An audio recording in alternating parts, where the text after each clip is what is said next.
Everybody's attention, please. So, first thing, I'm really happy to have Adam here tonight. We've had some hurdles and stuff over the past week. A lot of people worked really hard to promote this. Thank everybody for coming. Tip really well. Thank you, Carlo, wherever you're at, for having us.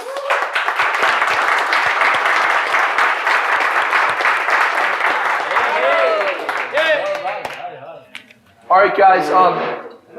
First things first. If I can get a show of hands, how many people here served in the armed forces? Every single one of us that served in the armed forces.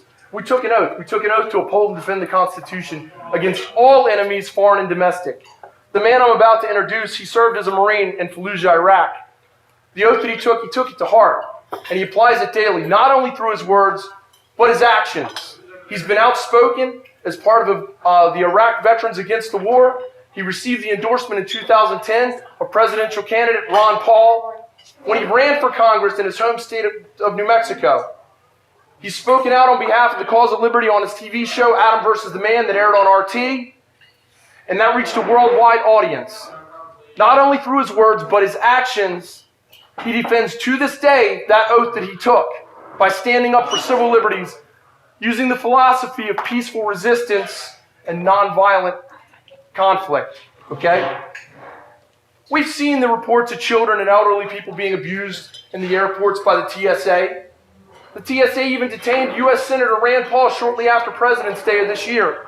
Adam took a stand against the TSA and was not afraid to stand on its principles, even if it meant being arrested, which happened. Upon learning of a draconian ruling from a judge in federal court that prohibited dancing at the memorials in D.C., what did Adam do? He went and he danced at the memorial, okay? What exactly defines dancing? It's idiotic. He stood strong. He always stands strong for individual liberty. And he went to a memorial for a president that stood strong on individual liberty, Thomas Jefferson. He danced there. And for that, what did he get? He not only got arrested, he got tackled, he got abused, and got choked. But you know what? It's part of the reason that I'm standing here today was seeing that. It was seeing the absurdity of some of the laws that are affecting us individually, okay? It's a wake-up call to just how invasive and silly some of the laws that we have are. I learned about the cause of liberty from my grandfather. He would talk to me about Valley Forge and the sacrifices that the people made for that cause. Seeing Adam get arrested, it was a wake-up call, okay? That our liberties are being eroded every single day. We need to stand up with our voices, and every single set of ears that will hear the call of liberty needs to hear it. We need to wake people up. Every single person can make a difference. Adam inspires me because of what he reminded me. He reminded me of what my grandfather taught me, not just through his words, but his actions. I hope that his appearance tonight here inspires you. We need to spread the message of liberty, individual liberty, the values of Thomas Paine, Thomas Jefferson, and George Washington envisioned for this nation. We must engage people and spread that message of liberty, freedom, personal responsibility to every single person that will listen. Our guest does that, and I urge every single person here tonight to do that too. Ladies and gentlemen, Adam Kokesh.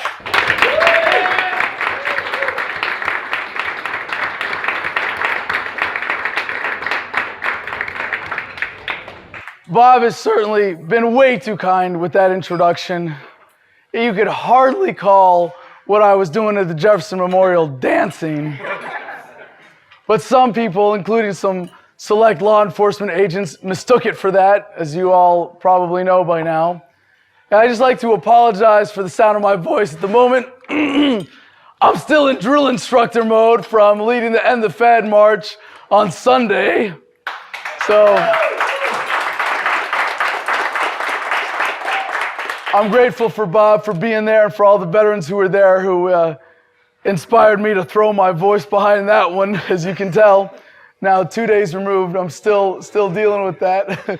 But, Bob has also been through the fire just making this event happen and been really put through some difficult situations. And I'm not going to delve into the immediate drama of that and the pettiness.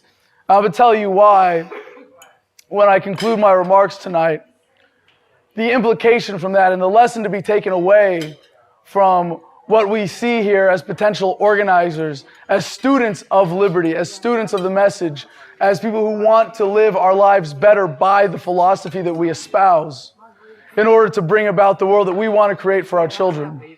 So, for those of you that don't know, right now I do Adam versus the Man as a daily podcast, 1 hour a day, and a YouTube channel. I'm looking to expand my production model pretty drastically in the next couple months. But of all the speeches I've ever given, of all of the interviews I've ever done, the coolest thing by far that I've ever said is, I make YouTube videos for a living. And I just want to say thank you to everybody who makes that possible. People like Bob, people like yourselves, who care about the message, who value the service that I provide in speaking out, in providing, as I say, pre-digesting the news with industrial strength libertarian stomach acid. Because it really does take a certain conviction just to get through the news without punching in your television screen or ripping up the newspaper, throwing your laptop on the floor, if you understand the kind of crap they're actually telling you in the news. But I just want to say that I'm really grateful for everybody that makes that possible. I'm an independent media nonprofit, and I'm really grateful for the support of so many great people who care about this message and care about what we do. But one of the things that I've been doing recently with my production and what I'm talking about in Adam versus the Man, well, I figured out a new standard for my subject matter. And that is, if I don't get scared when I click the upload button as to what the response is going to be, then what I'm saying isn't radical enough, isn't effective enough, isn't thought-provoking enough. And so I've made it my mission now to tell people the difficult truths they want to hear, or they don't want to hear, excuse me. Because the mainstream media, the very concept of the mainstream media is not the fault of the mainstream media itself. It's the fault, as we as good Austrian economists should know, of the market, of the consumers. And the consumers of mainstream media want to be told pretty little lies. And they want to be told everything is okay, go back to sleep, go back to your wage slave job, go back to paying taxes, come out and vote in November, and everything will be just fine. You don't have to worry about anything. And they get what they pay for. I don't want to compete with that. I'm creating an alternative. Not that I'm the only one. So I just thought, what are the difficult truths? What can I do to make this as difficult for you as possible tonight?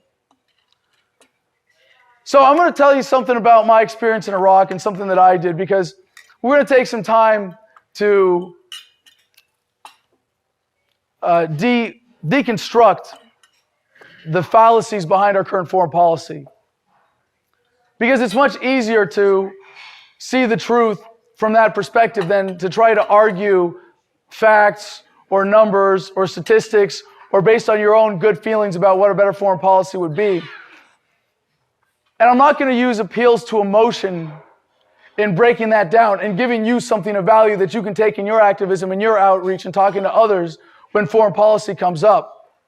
But I'm going to tell you a little bit about my personal motivation as well. Because it's not about what I saw in Fallujah in 2004.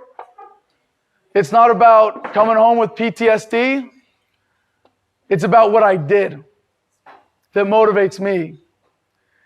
And the depravity that war makes men capable of.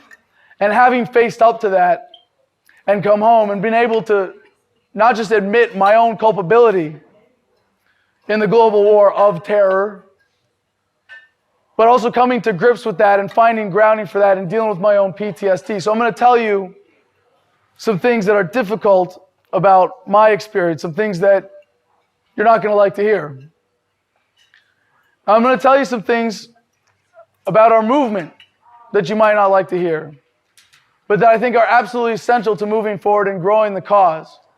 So as people who had the initiative to show up tonight, despite most of y'all being members of an organization that banned me from speaking earlier, I imagine that this is also the greatest service that I can provide for you. So getting right into it, I was in Fallujah in 2004 with the Marine Corps Civil Affairs team. As a reservist, I volunteered to go on active duty because I wanted to deploy, because I wanted to have my life on the line for my country. And, this is why I joined the Marines in the first place. I wanted to be in the first to fight. And this is why I volunteered for a combat MOS. Originally, I was field artillery, cannon crew. I worked on an M1908 howitzer gun crew. And for better or for worse, and I would say at least for the Iraqis, for better, we found out in 2003, late 2003, that our reserve artillery unit was not going to be called up to go to Iraq. So in December 2003, I was standing in formation at the end of a drill weekend, Pico Rivera in Southern California, and our commander said that there was a civil affairs unit at Camp Pendleton that was calling for volunteers to go to Iraq. And I thought, civil affairs, that's great.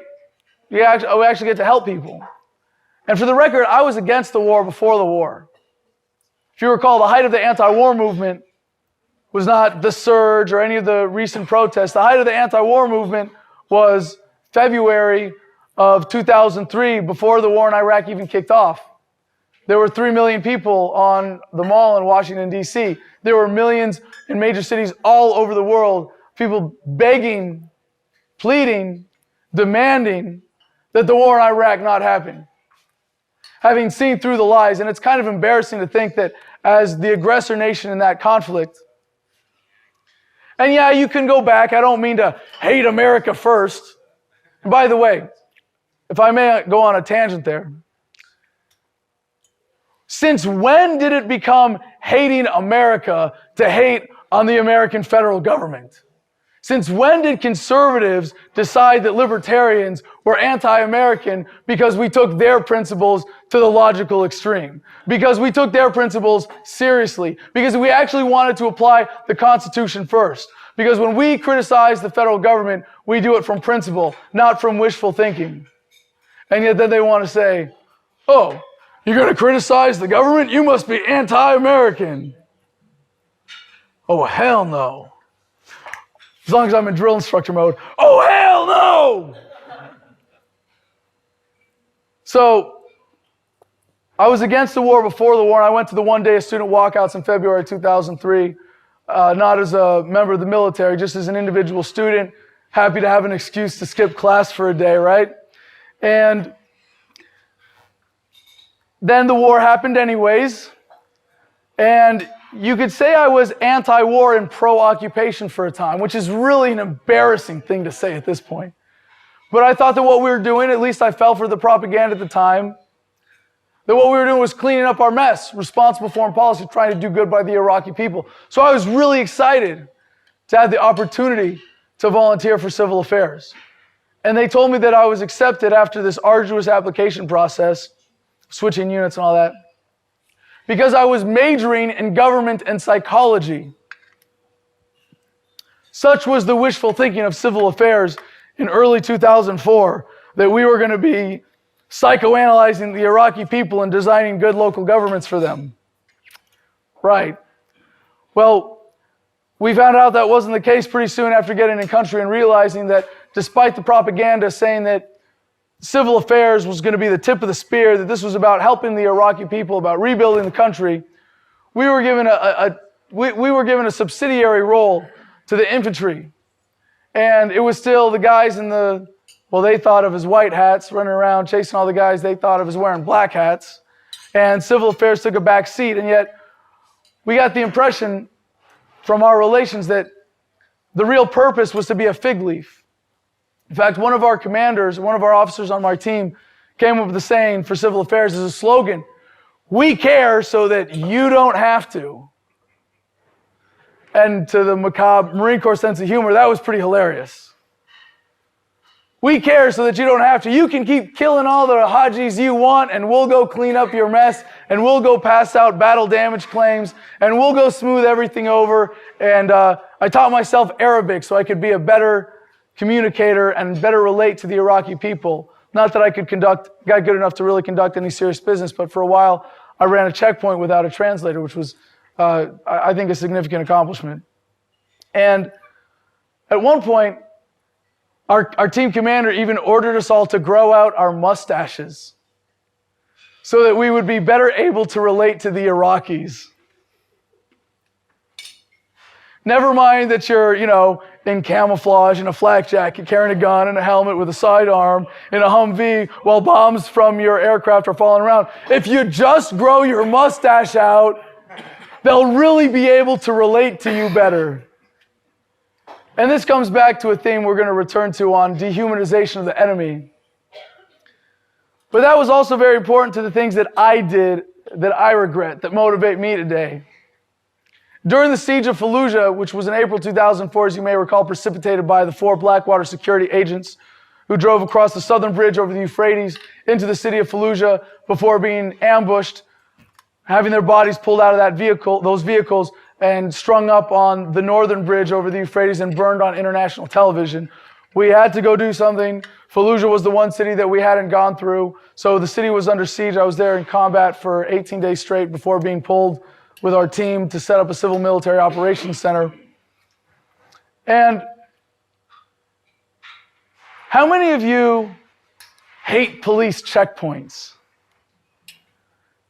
How many of you hate airport checkpoints? Yeah. I'd rather face the danger. Rather face the danger. Checkpoints and vehicles. If you think about TSA, not only are the terrorists winning in terms of making us less free, but if you just take the simple cost of quality of life and you add up all the hours wasted, how many lifetimes have been spent staring at an airport security checkpoint? How many hours have been spent taking your shoes off and putting them back on? How many hours have been spent in that uncomfortable pucker mode as you get groped by a TSA agent?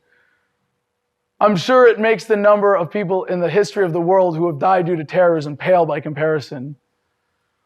I like to do math like that, and I actually did a calculation once, and it was actually about 6-7 years ago, and I was comparing it to the number that had died in the 9/11 attacks, and it was already just blew it out of the water. It was ridiculous, even assuming an average lifespan of 100 years. So there was a checkpoint that was set up outside the city of Fallujah during the siege where a bunch of Marines standing around a desert-colored Humvee wearing desert-colored camouflage against a tan wall set up a checkpoint where a man just so happened to be hurrying on his way home from work one day and didn't see that checkpoint and was met by not a friendly hand from the TSA, but from a burst of fire from a .50 caliber machine gun that went through the hood of his vehicle, went right up through the middle of his body, hit him in the chest so hard that his chair fell backwards and the vehicle caught on fire. Sent up a huge pillar of black smoke for hours. And the next day, they dragged that vehicle into the area where we had been sleeping in fighting holes.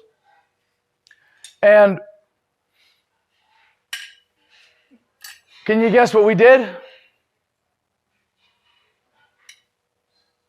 You may have seen something similar in the news lately from the LA Times. Did you pee on it? Not quite. 18 photographs.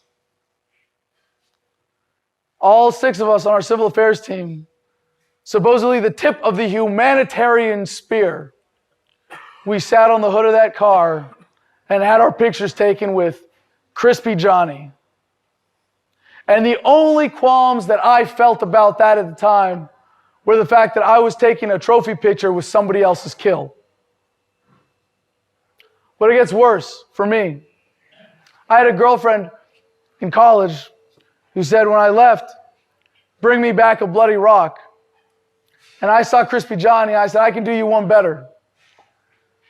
And he had been burned so bad that his brain had been compressed and gelatinized, and his skull was dried and flaking off of his brain.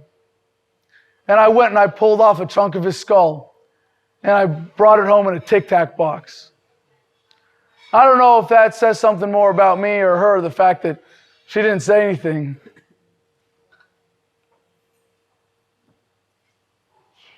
But that's one of the things that motivates me. Knowing that the situations people are put in war lead them to do things that they would never conscionably do in any other circumstances. I also was involved in torturing some detainees. Relatively mild circumstances. But in a way that for my own conscience clearly crossed the line, and upon coming home and considering it and looking at the rules, also violated international law. But I was asked to relieve one of the infantry Marines that was guarding 2 detainees that had been captured. I had no idea why. I wasn't told. Hey, just guard them and keep them awake. And you might think, oh, okay, sleep deprivation. That happens, right? Softening people up for interrogations, not a big deal. These 2 men had their hands zip tied behind their backs, sandbags over their heads, and by the time I got there, were sitting in piles of their own excrement. And I used the Arabic that I learned to help Iraqis to taunt them, to keep them awake. That's what motivates me. So coming home, seeing a nation so detached from the reality of war, if nothing else, was so disturbing. I know there are other veterans in here who can attest to this. For all the crap that you see on the yellow bumper stickers, the yellow ribbons, support the troops, which, by the way, is much different from I support the troops. Support the troops is a command. You support the troops. And the implication of that is support the wars. And the implication of that is shut up, go back to work, keep paying your taxes, and support the troops. But the reality was, and still is, that most Americans are completely detached by design. But they all make that choice. And now presented with the opportunity to know the reality, many still choose to bury their heads in the sand, and I'm still offended by that, and I'm still motivated by that, and that's what keeps me going. So when I got out of the Marines, I should say when I got back from Iraq, I brought a pistol home as a souvenir, and I actually purchased it. It wasn't even a war trophy. I purchased it illegally.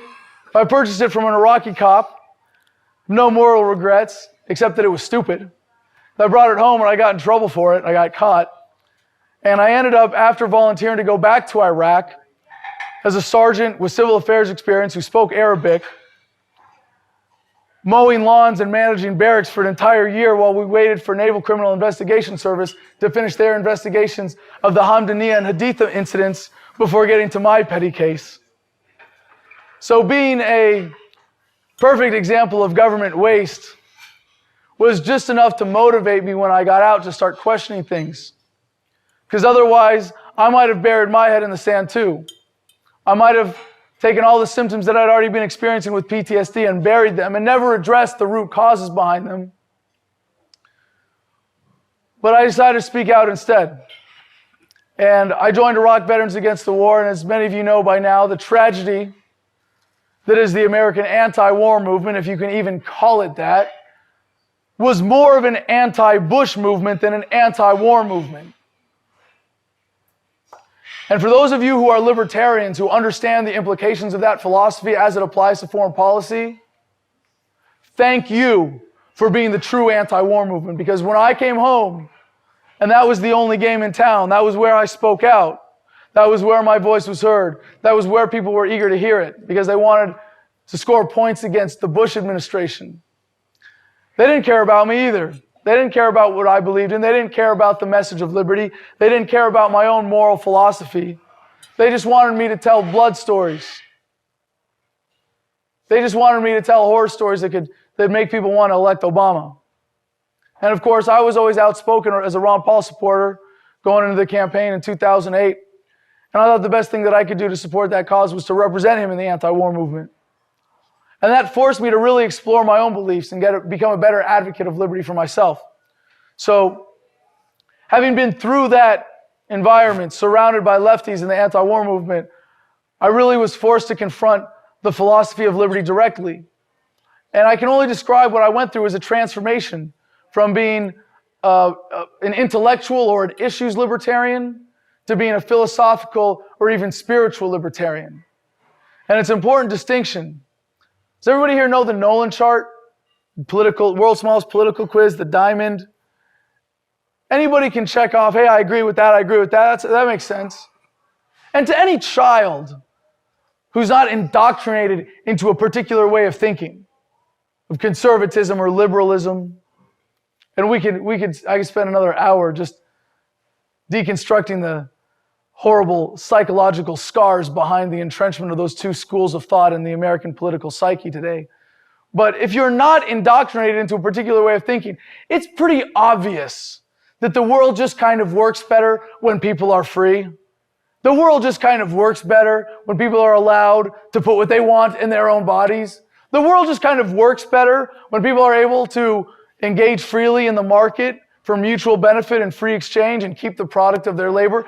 The world just kind of works better when we're not killing each other in large numbers. You'd think that would be kind of a no-brainer. But what I learned in forcing myself to consider all of the implications behind this was that there is a unifying theme. There is a philosophy behind it.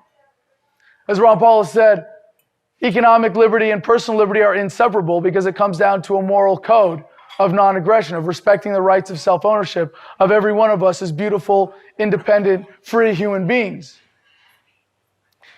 And that put me on a new path, and I ended up running for Congress and then coming home and starting this crazy media career in which I make it my job to piss people off. So on that note, I'm going to tell you how to piss off all the people who advocate for the current foreign policy, the indefensible foreign policy that we have today. Because what they're really advocating for is ignorance, is putting their heads in the sand and saying it doesn't matter what's going on, it doesn't matter what crimes are being committed in our name. I don't want to know about it. I don't want to think twice about it. I don't want to address my own psychological inclinations for why I'd rather be a slave than stand up and question the status quo. So the first one, I know y'all love this one, right? They hate us because we're free. They should love us by now. Right. They love slavery. They hate freedom. And because we're so free and they're so enslaved, they hate us. Well, shit. That one was taken care of a long time ago. We should have licked this terrorism problem back around the New Deal, no? They hate us because we are free. How freaking gullible do you have to be as an American today to think you are still free? And yet people do. But not out of any rational analysis. Not out of any studied thinking or dissection of the issues or comparison with other countries even. We're free because we live in America. And we live in America because we're free. And we're free because we live in America. And we live in America because we're free. And don't ask me any hard questions because I don't know what else to say. And you're going to run into people like that.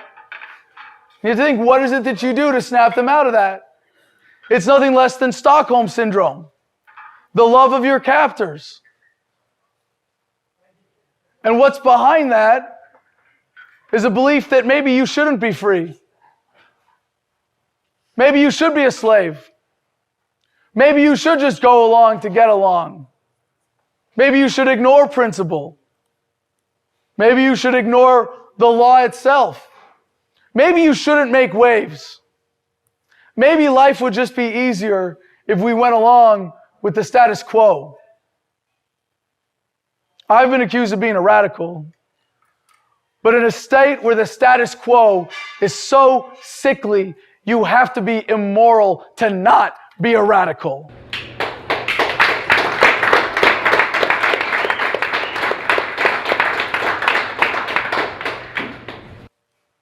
So, the next thing plays into the idea of dehumanization.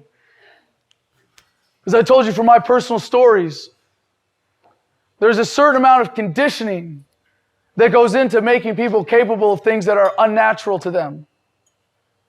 Human beings, believe it or not, did not evolve to kill each other. Surprise, surprise. There is a very high resistance built into each one of you as human beings, with love for fellow human beings, with the desire to have children and see them raised to also enjoy all the things in life that you have enjoyed. As human beings who want to be respected for that divinity that we all share, to not kill other human beings. And in World War I, one of the first major armed conflicts in human history, where we had the ability to do this kind of statistical analyses and see the effects of training on war and the various industrializations of war, the systematic destruction of human bodies by machinery. We were able to analyze it like never before. And one of the very disturbing things that our governments learned was that people don't like to kill each other. And that when actually staring down the sights of a rifle, the vast majority of the time, soldiers during World War I chose not to pull the trigger on the enemy. Remember, this was the war where they had the Christmas truce on the trenches in Europe. And for a whole day, for a whole freaking day, they said, yeah, we're going to forget this war thing because we believe in Jesus, and we're going to come together on this, and we're going to celebrate that, and we're going to celebrate the brotherhood of humanity, and we are not going to kill each other for a day. But tomorrow, we'll just go back to killing each other. So obviously, by then, the propaganda was pretty effective in screwing with people's minds. But it got better. And in World War II, they got it all the way up to somewhere around 25%. And by then, the statistics and the psychological techniques were far more effective. And they said, we really need to work on this. And they got it up in Vietnam and in North Korea to somewhere in the neighborhood of 70%, and then 90%. And now it's at the point where, well, I was the only one on my team in Iraq who never fired his weapon. But we had people shooting at muzzle flashes, at shadows, at children, at innocent civilians. And it's made possible because of the propaganda, not just that the military is the most propagandized population on this planet is subjected to, but the propaganda that we're all subjected to. And that war in and of itself is a force of dehumanization, of forced collectivization. People deserve to die because they're wearing a costume of a certain color. Somehow they must be less than human.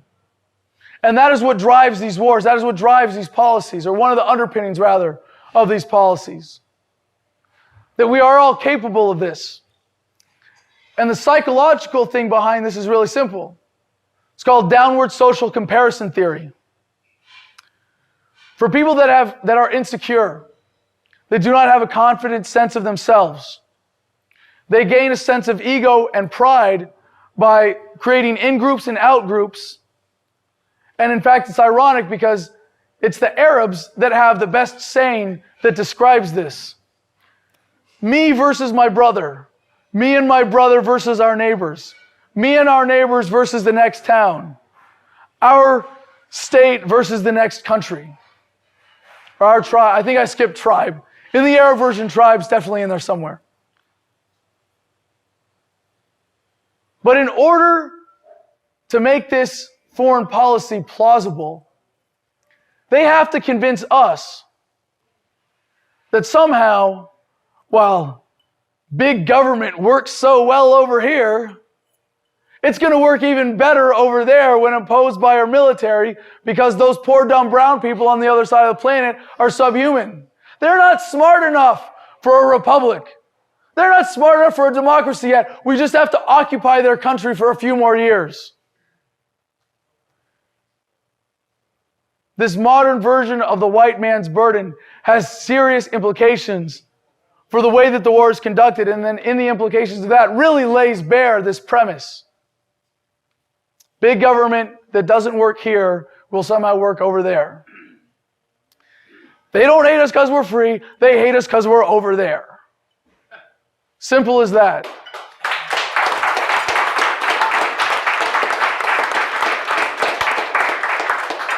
And the most important thing that I learned from my time in Iraq is the universality of the human experience. And it took me a lot of reflection to get to this because obviously while I was in country, I wasn't speaking out. I wasn't talking about these things. I was going along to get along. But I came home and I realized when I heard other people talking about the Iraqis that I found myself defending them. I heard other soldiers and other Marines making fun of them. Oh, they don't even know how to stand in a line over in Iraq. They don't know how to raise their kids and send them to college. How the heck are you going to fault someone for not saving money to send their kid to college when they don't know if he's going to live to be 18? So that was a takeaway for me. The next thing, I mean, I could keep going. I could have you here all night. We could talk about all of these various fallacies in foreign policy and trying to lay bare some of the underpinnings and the psychological motivations behind the things that make them possible. But let's take a second to consider Ron Paul in South Carolina at the presidential debate just a couple months ago when he humbly suggested that perhaps we should apply the golden rule to our foreign policy. And what happened? He got booed. Booed in the Bible Belt for citing the golden rule. When Ron Paul talks to this country, when he got up on that debate stage, he wasn't a politician. He wasn't a preacher. He wasn't a messenger. He wasn't a philosopher. He wasn't a statesman. He was a goddamn therapist for a nation traumatized to being so insecure that we can look at the rest of the world and say, well, they're not American. They're not as good as us. They're not as free as us. We're just going to bury our heads in the sands, go back to our jobs, go back to being a good little wage slave, a good little tax cow. But this is what, and we're going to come back to this, is the most important takeaway in how we go about spreading the message and how we really build the society that we want our children to grow up in. So don't let me forget, we're going to come back to that. But the last thing I want to touch on as a specific fallacy behind our current foreign policy is that it is worth committing intergenerational child abuse to pay for it. When you are born into this country today with a stone around your neck to the tune of $40,000+ as your share of the federal debt, that is nothing less than intergenerational child abuse. When you tell your child, hey, in the world you're being born into, guess what? You're going to be working for the man the rest of your life to pay for my mistakes. That's child abuse. But what is it that's behind that?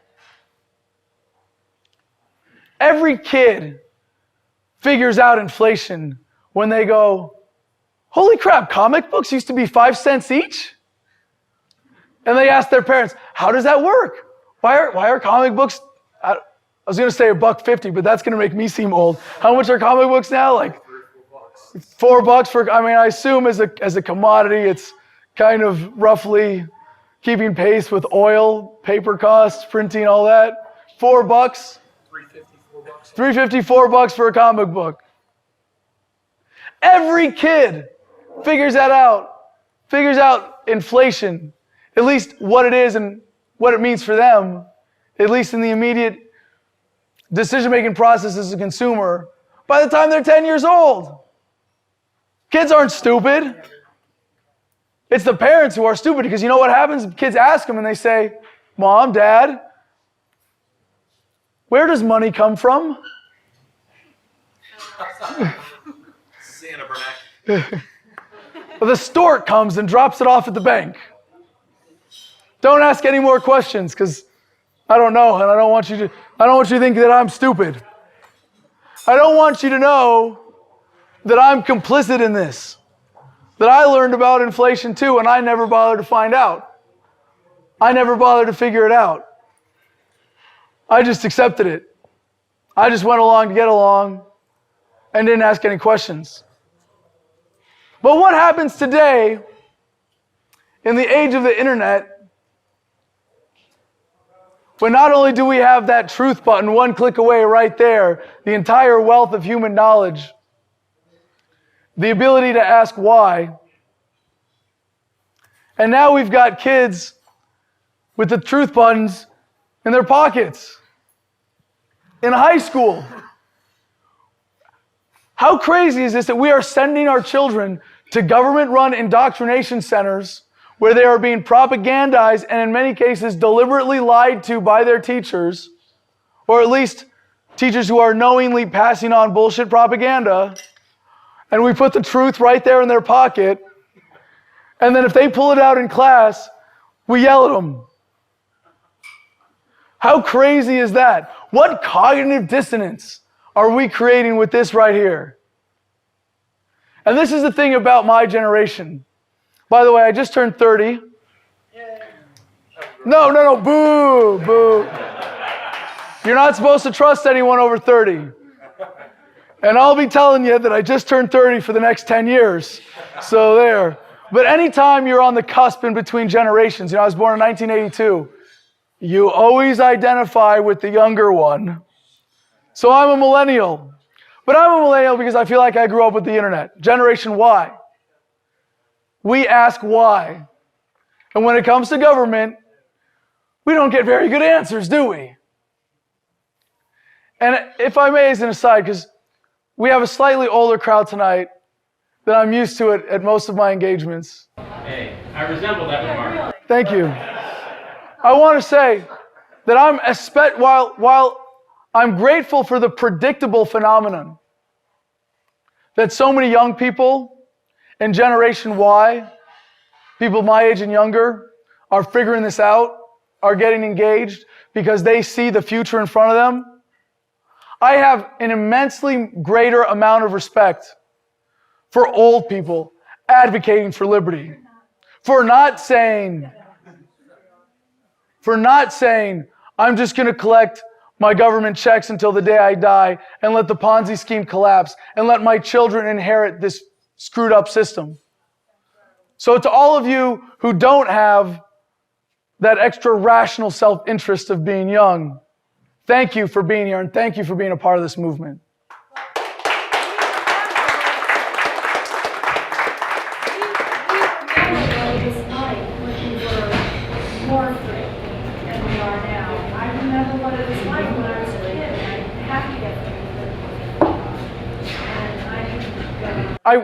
You're right. You're right. There's that motivation that you remember a different America. However,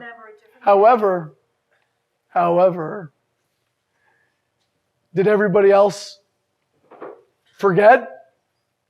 Did everybody else who's not a libertarian in the older generations, did they just forget?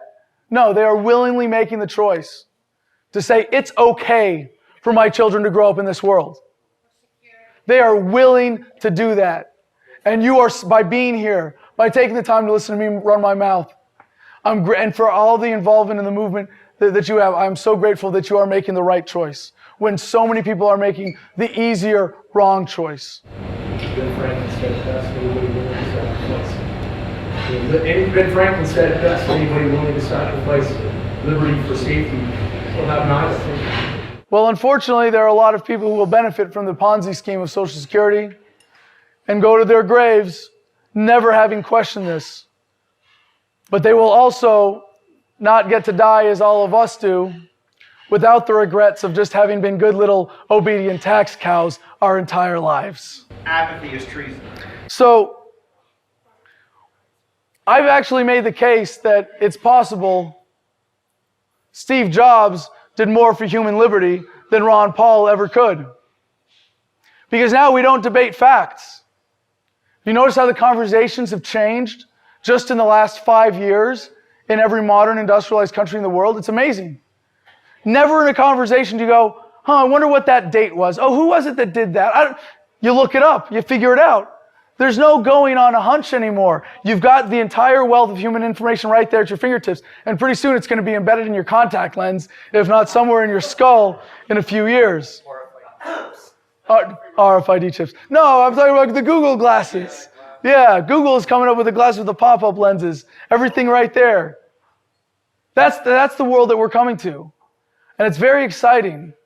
But we have to address the root psychological issues that are behind why people choose to forget, why people choose to bury their heads in the sand, why they choose to say that we should dehumanize the Iraqis or the Afghans, that we should accept all these premises based on the idea that they are less than human. And the reason this is so dangerous is because once you can accept the premise, once you can convince someone that anybody other than themselves, who's a human being, is somehow less than a human being, there is nothing to stop you from being able to convince them that the rest of their fellow Americans are also less than human beings who need to be ruled, who need to be governed, who need a state to tell them how to live their lives. So the message of liberty is a message of empowerment. It's a message of saying that you are a free, beautiful, independent human being capable of thriving without violence. Capable of thriving in a society where people respect that about you and you're asked to respect that about others.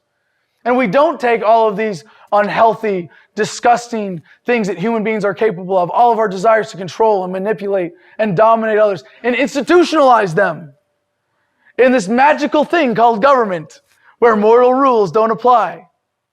Because when you learned don't hit and don't steal in kindergarten, it wasn't unless you worked for the government.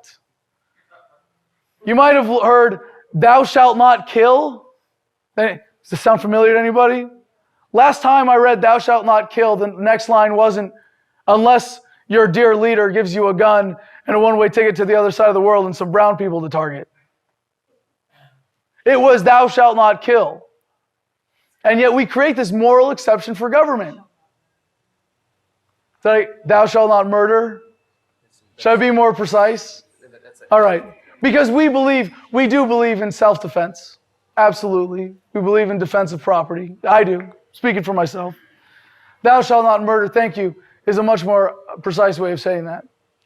The threats to freedom today are not from government. And as all the great activism is that we see in our movement, tinkering around the edges, changing this policy or that policy, what ultimately determines how free you are is how free the people around you in society agree that you should be free. Agree that you are a human being with certain inalienable rights. But you know what? I don't even like talking about rights anymore. Rights are kind of a difficult construct that a lot of people are able to misconstrue. Because when you talk about it as rights, it's how you want to be treated, right? Your entitlement. You're entitled to your rights. And then you get all the lefties twisting this. Well, I have a right to health care. Therefore, I can pretend and go, no, I can't hear you. When you say that government is force and that your right to health care means you're putting a gun to someone else's head. That you are taxing someone else by force. That you are mandating someone provide you with a service that you have no entitlement to. It's a much simpler moral message to say that you own yourself and all human interaction should be free of force, fraud, and aggression. Or, force, fraud, and coercion. The threat of force. So I want to talk about who we are as a movement. Because we have yet to reach even that status. Maybe we're there. Are we there yet? Are we an irate, tireless minority? I know I'm irate. As hell. And I'm not going to anymore. Right on. So who are we as a movement, though? Who are the ones that are most inclined to hear the message of liberty? I'm sure you've noticed we tend to be a male-dominated political movement, as so many political movements are. Which reminds me, for all the women who are here, we also have more women here than at a lot of events, so I'm grateful for that, because it takes a certain extra modicum of courage as a woman to be involved in a political movement dominated by men. And I think as men in this movement, we need to make a special effort to make women feel welcome. But those of us who are first inclined to hear the message aren't the prom kings and queens or the captains of the football teams or the cheerleading squads or the student body presidents. We're not the ones that the system treats well, that are taken care of by the status quo. The first ones to question the status quo will be the ones that get screwed by it. And I'll bet everybody here has experienced the pain of statism directly. And if not, has someone close to them who has. But that's who we are. We are the misfits. We are the punks. We are the ones who were treated badly by the system. We are the ones, if not that, who feel the pain of those who have been. And all of these things that we talk about people being beaten down into Stockholm Syndrome and thinking that we need government, that people can be dehumanized.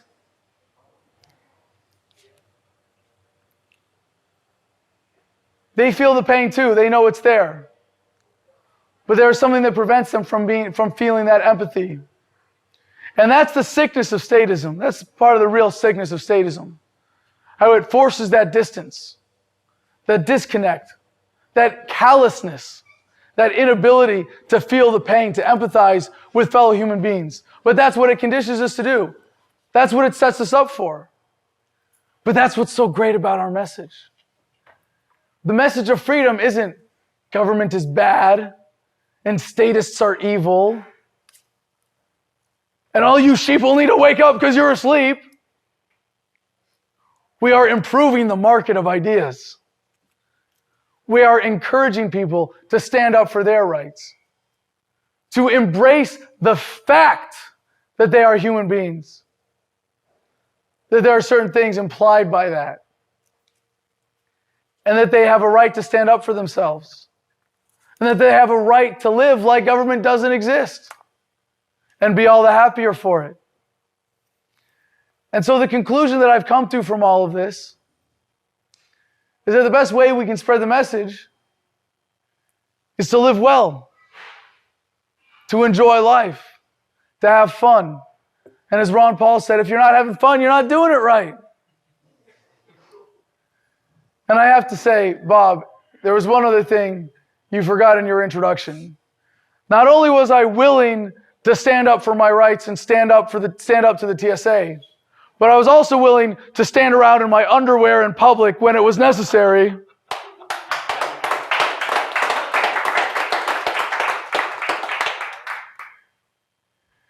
And that's the kind of activism that I think we should be embracing. It's not about lecturing or dictating or, working on that guy in your family and, berating them with the facts and the arguments and the logic and hoping that someday they'll get it. Just think about the resistances that people have to the message of freedom. Let me get some examples here. I know you all do good work in outreach and have lots of great stories. So somebody, just raise your hand. If you have, what is a resistance that you get to the message of statism? What's a typical one? The roads! You are not empowering our troops. You're not empowering our troops. Leaving them out in the field alone by being against the state. By being against the state, we're putting them in the field alone. As if our government would just leave them there, as if that wouldn't absolutely destroy their credibility if they went, whoops, sorry, we don't have a plane ride home for everybody. You're just going to be stranded when the war's over. But think about it, the pro-war attitude is from a lack of empathy. You're not going to reach out to someone who says that by telling him, No, look at the deaths, see how occupation works, listen to these bad stories about how evil war is, and then look at how much it's costing, and then look at how that money could be better spent, and look at blowback, and look at how it doesn't make us safe. No. Those arguments are usually coming from those that have gotten deferments, like the Mitt Romneys and Newt Gingriches, that have gotten deferments and haven't gone conservative. But it's not just from the leaders that get it. There is a base to that. We like to think of neocons as this evil conspiracy group at PNAC, right? The neocons. But you know what? They have a base. They have a base in the general population. They have a base of people who are so insecure that they can only develop a sense of self-esteem and identity and personal ego by denigrating other people. Who else has one? Typical resistance, yeah. What about the roads? What about the roads? You know, it's a great one. What about the road? If we didn't have government, who would build the roads? And rather than spending hours and hours in the intellectual exercises that we libertarians so enjoy, and really only us, about how in a free market you could have roads done like this, and the property rights incentives would be this, and you'd have companies doing this, and you wouldn't have the corruption of government like we had where I live in New Mexico, where the Speaker of the House gets interchanges placed near property that he owns, so the value goes up. You see, we could have roads without government. It doesn't work. Because people without an open mind, people who don't look towards that when faced with the reality of government as violence, people who would say, I don't want to think that hard. I just want to accept the status quo. I just want to accept this violent system. You're not going to convince them by giving them that lecture. I prefer ridicule in those cases. Oh, who's going to build the roads? So you're like the guy who was opposing the end of slavery saying, but who's going to pick the cotton? Your failure to see how something can be done peacefully does not excuse you for supporting doing it violently. So you have to address what it is for that person. You have to listen to them. And when you're reaching out, and I'm not saying don't work on individuals. I'm saying listen to them. Listen really close. Ask them questions. Find out why.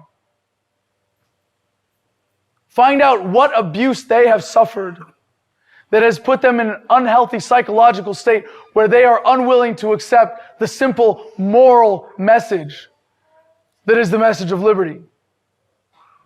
But also, listen to what they want. Listen to what they need. Think about how you can provide it. And most people right now, you're not going to convince them if they know anything about the Federal Reserve, if they know anything about the economy, if they know anything about the nature of government, you're not going to convince them that a political solution is going to do it. It really makes you think, what can we do as a movement? What should we be doing in spreading this message? Because we know in the bottom of our hearts at some point that electing a certain president or getting a certain law changed is not going to make us free. And I'm still all in for Ron Paul.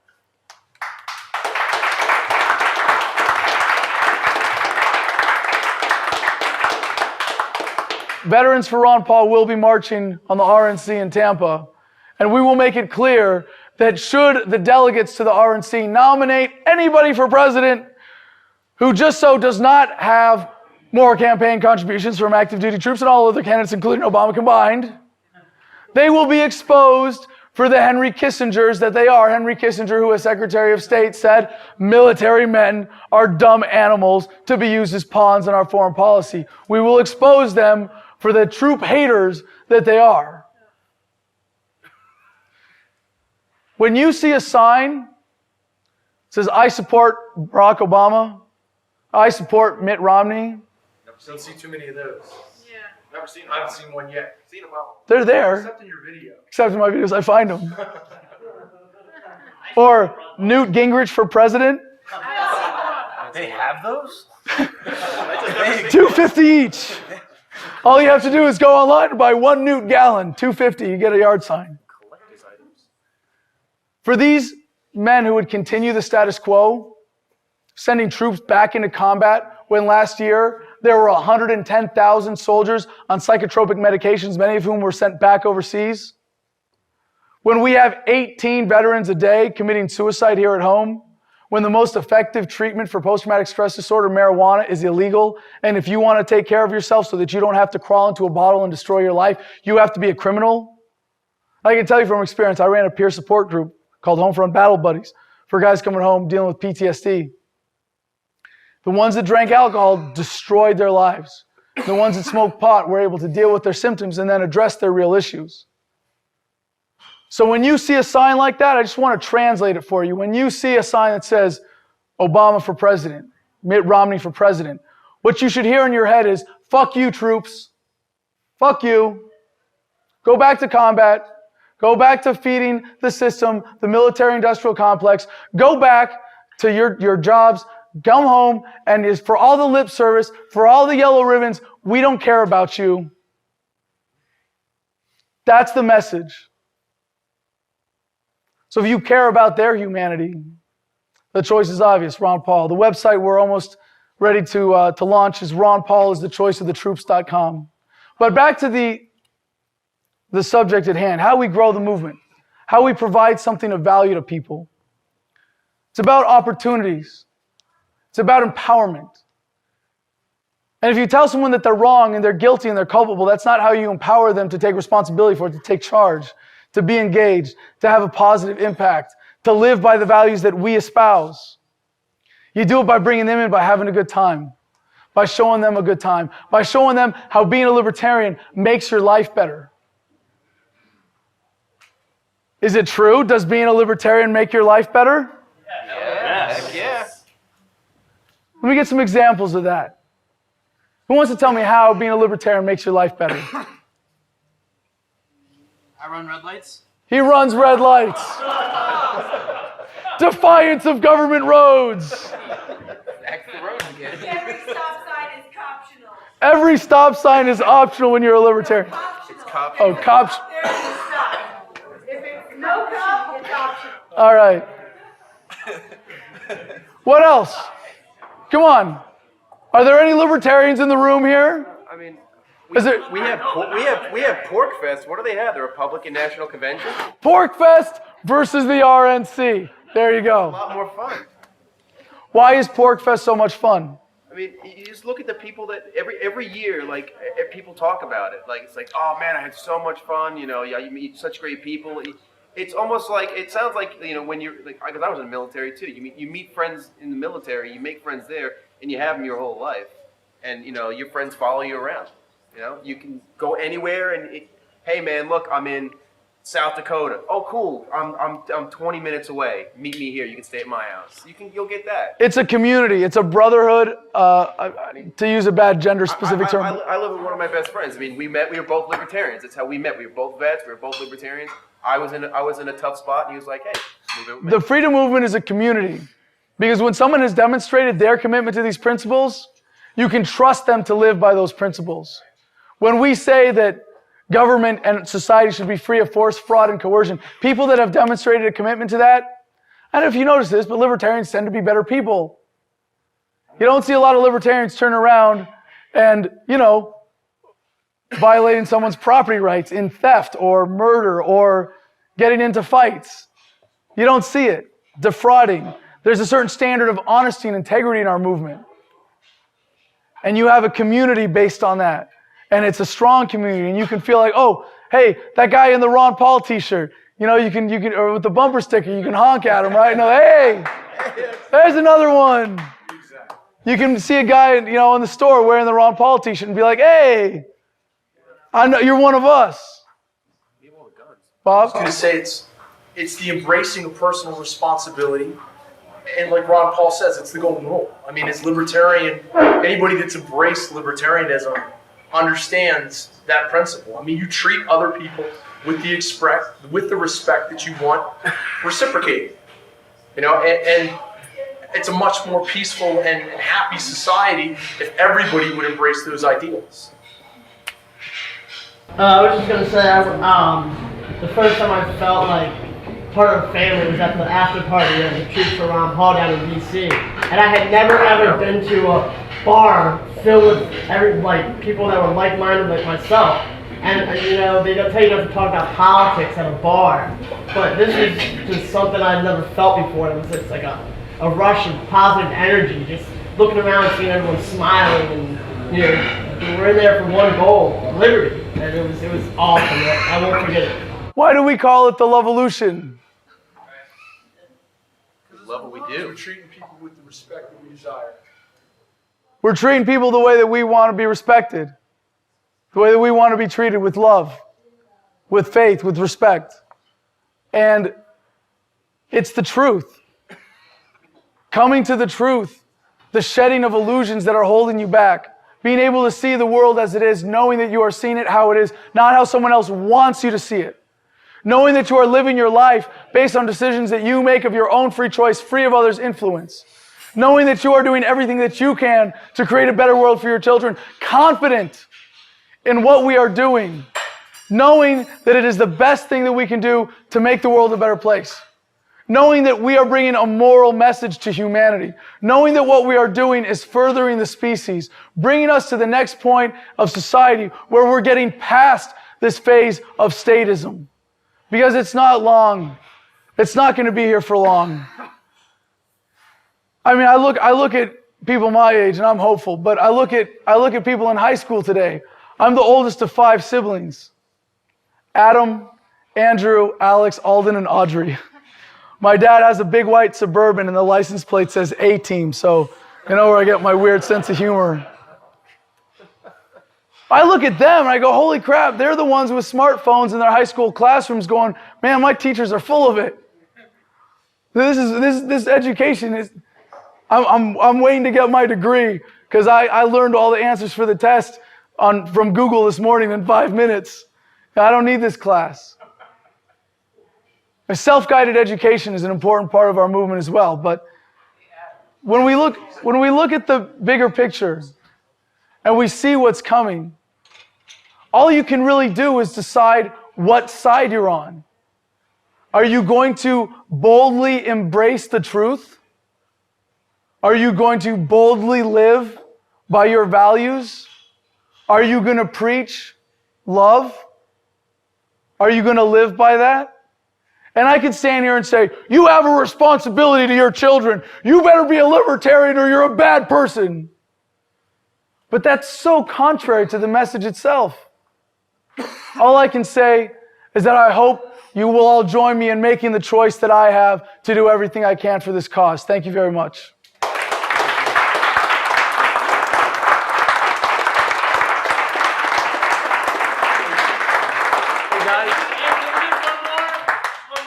So, question? No, I'm happy to stay and take questions as long as people like.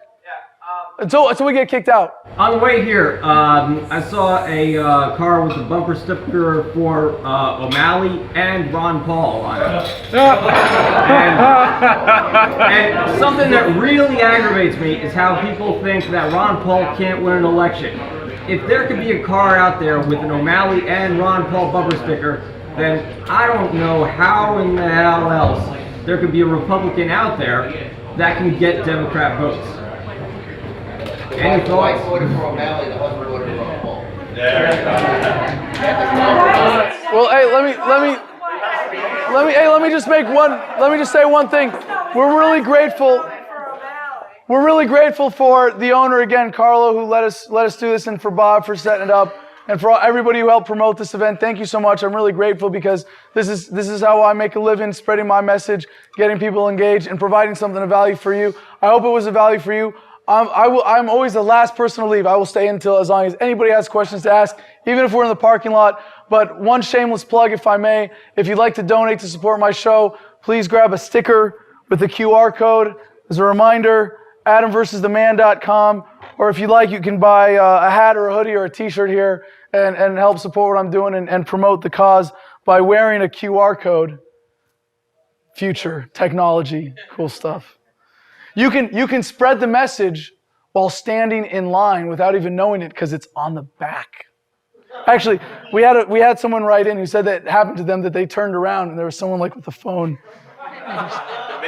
Anyways, so if there are any questions, I'm happy to stand here until we get kicked out. But please tip well and be good patrons. Set an example as libertarians.